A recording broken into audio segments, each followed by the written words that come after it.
Hi friends, అందరికీ welcome back to my channel. ఈరోజు వీడియోలో బేబీ పొటాటోతోనైతే ఒక మంచి గ్రేవీ రెసిపీని అయితే మీ అందరితో షేర్ చేసుకుందామని అయితే అనుకుంటున్నాను. ఫస్ట్ ఆఫ్ ఆల్ వీడియో అనేది ఫస్ట్ టు ఎండ్ స్కిప్ చేయకుండా చూడండి.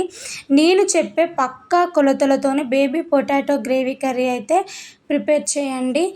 టేస్ట్ అయితే హాట్సమ్గా ఉంటుంది. సో ఒక్కసారి ఈ విధంగా ప్రిపేర్ చేసి అయితే మీ ఇంట్లో వాళ్ళకి పెట్టండి. ఈ కర్రీకి అయితే ఫిదా అవుతారు, అంత బాగుంటుందన్నమాట టేస్ట్ వచ్చేసి అయితే. సో ఇలా చేసిన కర్రీని రైస్లోకైనా కానీ, చపాతీలోకైనా కానీ, పూరీలోకైనా కానీ సర్వ్ చేసుకొని తింటే అదిరిపోతుంది. సో ఇక్కడ నేను వచ్చేసి అయితే బేబీ పొటాటోతోనైతే కర్రీ అనేది ప్రిపరేషన్ చేశాను కదా. మీకు కావాలి అనుకుంటే మనకి రెగ్యులర్గా దొరికే పెద్ద సైజ్ ఆలు ఉంటాయి కదా, సో ఆలుతోనైనా కానీ ఈ విధంగా ప్రిపేర్ చేయొచ్చు. బట్ నేను చెప్పే చిన్న చిన్న టిప్స్ పాటించి చేయండి, కర్రీ అనేది చాలా బాగా కుదురుతుంది. సో ఇంకా లేట్ ఎందుకు, ఫస్ట్ ఆఫ్ ఆల్ అయితే ప్రాసెస్లోకి వెళ్ళిపోదాం. ఇక్కడ బేబీ పొటాటో అనేది అయితే నేను ముందుగానే ఉడకపెట్టి దీనిపైన ఉన్న పొట్ట అనేది తీసి పక్కన పెట్టానండి. నేను తీసుకున్న ఆలు వచ్చేసి కూడా 1/2 kg వరకు ఉంటాయండి. కొన్ని బేబీ పొటాటో ఏంటంటే కొంచెం పెద్ద సైజులో ఉన్నాయని చెప్పేసి అయితే ఈ విధంగా 2 పీసెస్ లాగా కట్ చేసి తీసుకుంటే మనకి సరిపోతుందండి. సో ముందుగా గ్రేవీ కోసం అయితే ఒక మిక్సీ జార్ తీసుకొని అయితే అందులోకి ఆనియన్స్ అనేవి అయితే 2 కట్ చేసి అయితే యాడ్ చేసుకుంటున్నాను. అలాగే 3 టమాటోస్ కూడా కట్ చేసి యాడ్ చేశాను. 5-6 జీడిపప్పు పలుకులు వేస్తున్నాను. అలాగే 5-6 పచ్చిమిర్చి కట్ చేసి తీసుకున్నాను. 10 ఎల్లిపాయలు పొట్టు తీసినవి ఇందులోకి యాడ్ చేసి అయితే మనం మిక్సీకి వేసుకోవాలి. ఇందులో ఎక్స్ట్రా వాటర్ అనేది ఏం యూజ్ చేయాల్సిన అవసరం లేదు. ఆల్రెడీ మనకు ఆనియన్ కానీ టమాటో కానీ సో వాటర్ ఉంటుంది కదా, అందులో ఉన్న వాటర్తోనే మనకి పేస్ట్ అనేది అయితే ఈ విధంగా మంచిగా మెత్తగా పడుతుందండి. సో ఈ విధంగా పేస్ట్ పట్టేసి అయితే పక్కన పెట్టేసుకోవాలి. నెక్స్ట్ స్టవ్ పైన గిన్నెను పెట్టుకొని అయితే 2 టేబుల్ స్పూన్స్ వరకు ఆయిల్ అనేది యాడ్ చేసుకొని అయితే ఉడికించి పెట్టుకున్న బేబీ పొటాటోస్ని అయితే ఇందులోకి యాడ్ చేసుకోవాలి.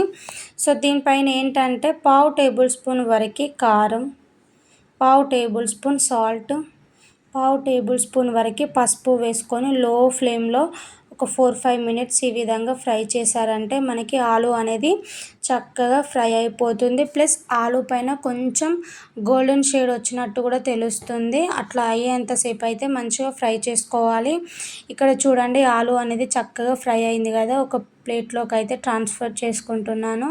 నెక్స్ట్ అదే కడాయిలోకి ఇంకొక 4-5 టేబుల్ స్పూన్స్ వరకు ఆయిల్ యాడ్ చేసుకొని 1/2 టేబుల్ స్పూన్ జీలకర్ర, 1/2 టేబుల్ స్పూన్ ఆవాలు వేసుకొని మనం ముందుగా మిక్సీ పట్టి పెట్టుకున్న టమాటో ప్యూరీ ఉంది కదా, సో అది మొత్తం ఇందులోకి యాడ్ చేసుకొని అయితే లో ఫ్లేమ్లో మంచిగా ఫ్రై చేసుకోవాలండి. ఈ పేస్ట్ అనేది ఎంత ఫ్రై అయితే మనకి కర్రీ టేస్ట్ అనేది కూడా అంత బాగుంటుంది అన్నట్టు. సో 4-5 మినిట్స్ తర్వాతకి అయితే చూడండి మనకి చక్కగా ఫ్రై అయ్యి కొంచెం ఆయిల్ అనేది పైకి తేలినట్టు తెలుస్తుంది కదా, సో అట్లయితే మనకి చక్కగా ఫ్రై అయిపోయినట్టేనండి. సో ఇప్పుడు ఇందులోకి 1 టేబుల్ స్పూన్ వరకు కారం వేస్తున్నాను. ఆల్రెడీ మనం పచ్చిమిర్చి తీసుకున్నాము, సో 1 టేబుల్ స్పూన్ వేస్తే సరిపోతుంది. 1/2 table spoon salt, 1/2 table spoon పసుపు, 1/2 టేబుల్ స్పూన్ వరకు గరం మసాలాను వేసుకొని ఈ స్పైసెస్ని ఇంకొక 2 మినిట్స్ పాటు ఫ్రై చేయాలండి. సో ఫ్రై చేస్తే ఇందులో ఉన్న పచ్చివాసన అనేది పోయి కూరకి మంచి రుచినిస్తుంది అన్నట్టు. సో ఈ విధంగా ఫ్రై చేసుకుంటే సరిపోతుంది. ఈ మసాలా పేస్ట్ అనేది ఎంత చక్కగా ఫ్రై అయిపోతే కర్రీ టేస్ట్ అనేది అంత బాగుంటుందన్నమాట. ఇది కాస్త ఫ్రై అయిన తర్వాతకి ఇందులోకి మనం ముందుగా ఫ్రై చేసి పెట్టుకున్న బేబీ పొటాటోస్ని అయితే ఇందులోకి యాడ్ చేసుకొని అయితే ఈ బేబీ పొటాటోస్కి అయితే ఒకసారి గ్రేవీ అంతా పట్టేలాగా మిక్స్ చేస్తే ఆ మసాలా అంతా పట్టి చాలా బాగుంటుందన్నమాట. సో ఇప్పుడు ఇందులోకి గ్రేవీకి సరిపడా వాటర్ అనేది అయితే యాడ్ చేసుకోవాలి. ఇక్కడ నేను 300 ml వరకు అయితే వాటర్ అనేది యాడ్ చేశాను. మీరు తినే గ్రేవీనెస్ని బట్టి వాటర్ అనేది అడ్జస్ట్ చేసుకుంటే మనకి సరిపోతుంది అన్నట్టు. సో ఒకసారి మొత్తం కలిసేలా మిక్స్ చేసుకొని అయితే దీనిపైన మూత పెట్టుకొని అట్లీస్ట్ ఒక 5 or 6 మినిట్స్ పాటు ఉడికించారంటే ఆలు అనేది చక్కగా ఉడుకుతుంది.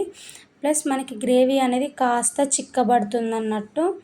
సో గ్రేవీ అనేది మనకి చిక్కగా సరిపోయిందని తెలిసినప్పుడు దీనిపైనుంచి కొంచెం అంతా కసూరి మేతి కొంచెం క్రష్ చేసినట్టు వేసానండి. ఫ్లేవర్ చాలా బాగుంటుంది. అలాగే గుప్పడంతా కొత్తిమీర ఆకును వేసేసుకొని ఇంకొక 2 మినిట్స్ పాటు సిమ్లో ఉడికించారంటే మనకి ఆలు కర్రీ అనేది అయితే రెడీ అయిపోయినట్టే. సో నాకైతే ఈ గ్రేవీ సరిపోతుంది అని అనిపిస్తుంది. ఇన్ కేస్ మీకు గ్రేవీ కాస్త చిక్కగా కావాలి అనిపిస్తే ఇంకొక 2-3 మినిట్స్ ఉడికించారంటే మనకి గ్రేవీ చిక్కబడుతుంది అన్నట్టు. సో ఫైనల్లీ అయితే మంచి బేబీ పొటాటో కర్రీ అయితే రెడీ అయిపోయింది. టేస్ట్ అయితే చాలా బాగుంటుందండి. మీరందరూ ఖచ్చితంగా ట్రై చేయండి. సో నాన్ వెజ్ ఇష్టం లేదు, వెజ్ ప్రియులకైతే ఇదొక ది బెస్ట్ రెసిపీ అనే చెప్పగలను. అంత బాగుంటుందన్నమాట ఈ రెసిపీ వచ్చేసి. మీరందరూ ఖచ్చితంగా డెఫినెట్గా ట్రై చేస్తారా? ట్రై చేస్తామన్న వాళ్ళు కూడా కామెంట్ చేయడం మర్చిపోకండి. ఐ హోప్ ఈ వీడియో మీ అందరికీ నచ్చిందని అనుకుంటున్నాను. మా వీడియో కనుక మీకు నచ్చినట్టయితే డూ లైక్, షేర్, కామెంట్, ముఖ్యంగా మన ఛానల్ని సబ్స్క్రైబ్ చేయండి. లేటెస్ట్ వీడియోల కోసం బెల్ ఐకాన్ అయితే యాక్టివేట్ చేసుకోండి. Thank you for watching friends. Bye bye.